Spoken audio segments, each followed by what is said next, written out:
De los monosacáridos. Bueno, en este video vamos a hablar de algunas de las reacciones características de los monosacáridos.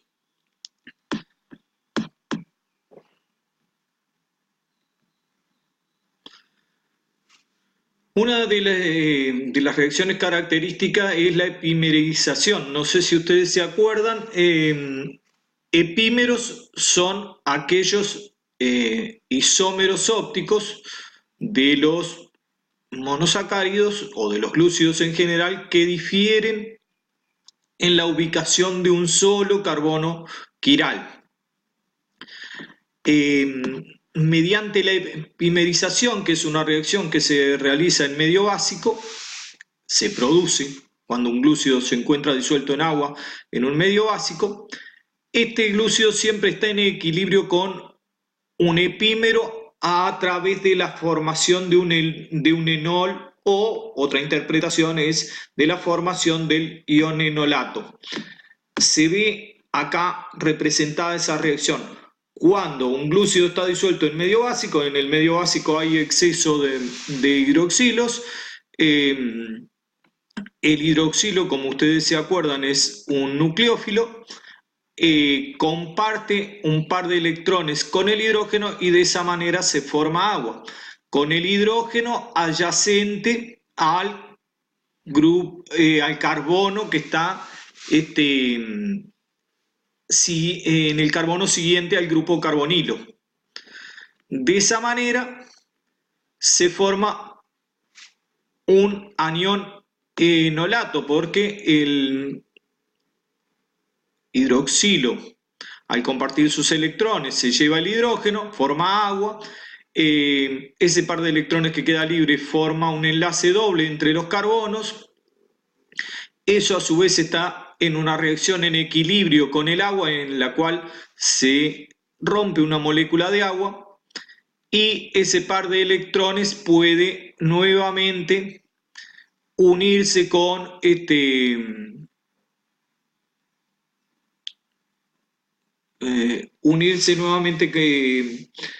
con un hidrógeno,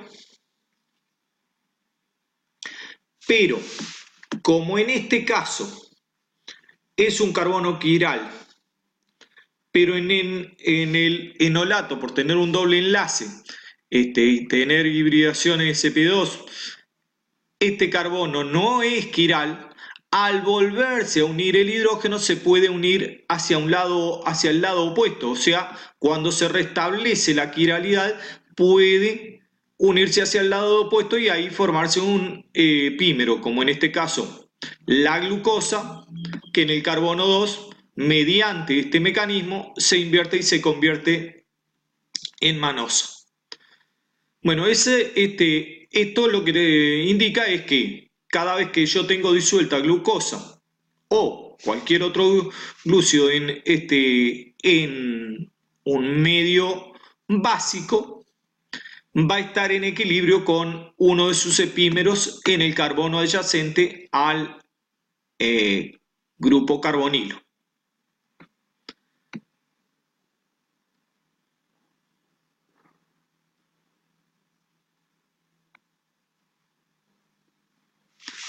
Otra reacción muy importante y que les pido que la recuerden para cuando hablemos de por qué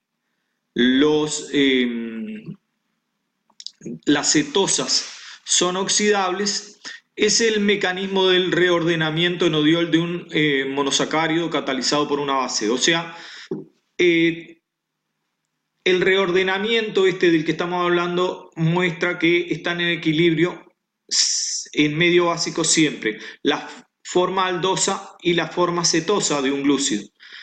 Esto está escrito acá empezando por la aldosa, pero por ser un equilibrio obviamente se puede pensar también al revés. Si yo tengo disuelto en agua la fructosa, va a estar en equilibrio siempre con la glucosa. Les pido que recuerden esto. Bueno, el mecanismo se puede estudiar acá siguiendo las indicaciones. ¿Se acuerdan ustedes que la flecha, digamos, la flecha completa, indica hacia dónde se desplaza un par de electrones, cosa que no habíamos explicado en la diapositiva anterior. Entonces el mecanismo es muy parecido al mecanismo anterior también, pero acá en vez de formarse un epímero, se forman, si es una cetosa se forma la aldosa, si es una aldosa se forma acetosa, o sea, están en equilibrio. El oxidrilo también, como en el mecanismo anterior, forma el anión enolato, pero el enolato reacciona el oxígeno del anión enolato, reacciona con el agua y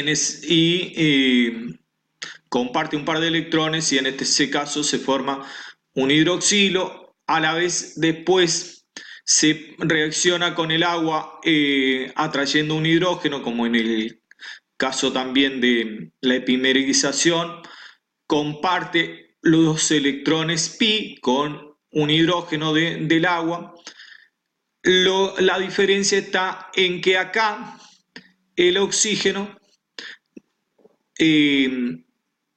rompe su enlace con el hidrógeno porque el hidrógeno comparte un par de electrones con un oxidrilo por ser el medio básico, entonces el oxígeno forma el doble enlace, pero ya no en el carbono que lo tenía en la glucosa, sino en el carbono adyacente, formándose en ese caso la fructosa. Y la reacción a la vez se puede leer en el sentido opuesto también. Bueno, estas actividades son para que ustedes las reflexionen en un foro que será puesto a continuación de este video.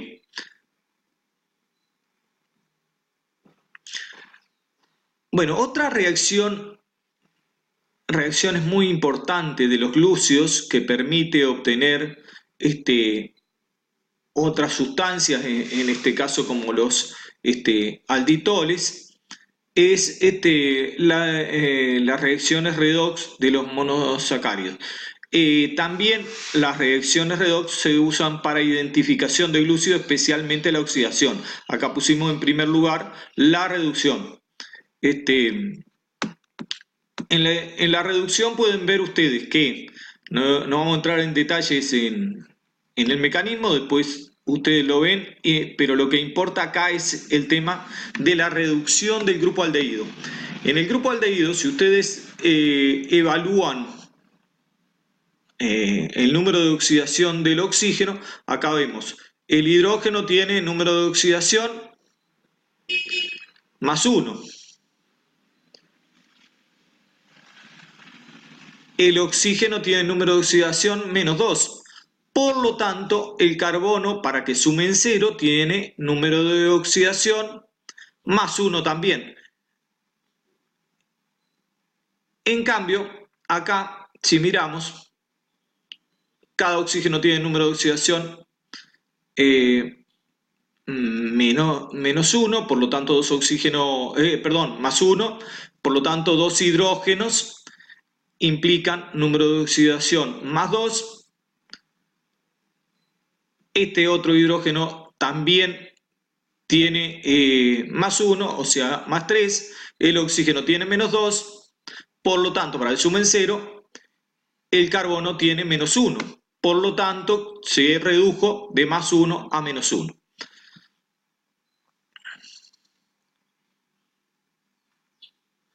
Bueno, acá se muestra otra reacción, pero en vez de ser a partir de la manosa, es de la glucosa, es la misma reacción exactamente. Oxidación de glúcidos. Acá podemos hacer el análisis al revés y esta es una reacción que se utiliza para la identificación de glúcidos. Reaccionando con el dibromo, la glucosa se convierte en ácido glucónico. Podemos ver que acá el número de oxidación, como analizamos anteriormente, del carbono es más 1. Y acá el número de oxidación del carbono es más 3, revísenlo ustedes, y el dibromo pasa bromuro, que es incoloro, el dibromo, que es rojo. Entonces la decoloración demuestra que estamos frente a un agente reductor que hace que se reduzca el bromo. El carbono se oxida el grupo aldehído se oxida a grupo, el grupo carbonilo del aldehído se oxida a grupo carboxilo del ácido. La pregunta es, ¿esta reacción se puede producir con cetosas? Explica. Esto también va a estar en el foro que continúa a esto. Muy bien. Otra reacción que se puede hacer y que es muy frecuente es con el reactivo de Tollens.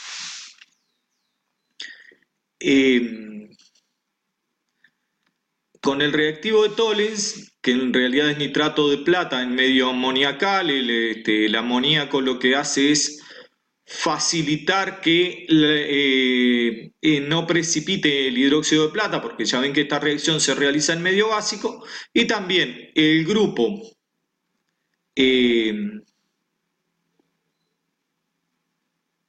aldehído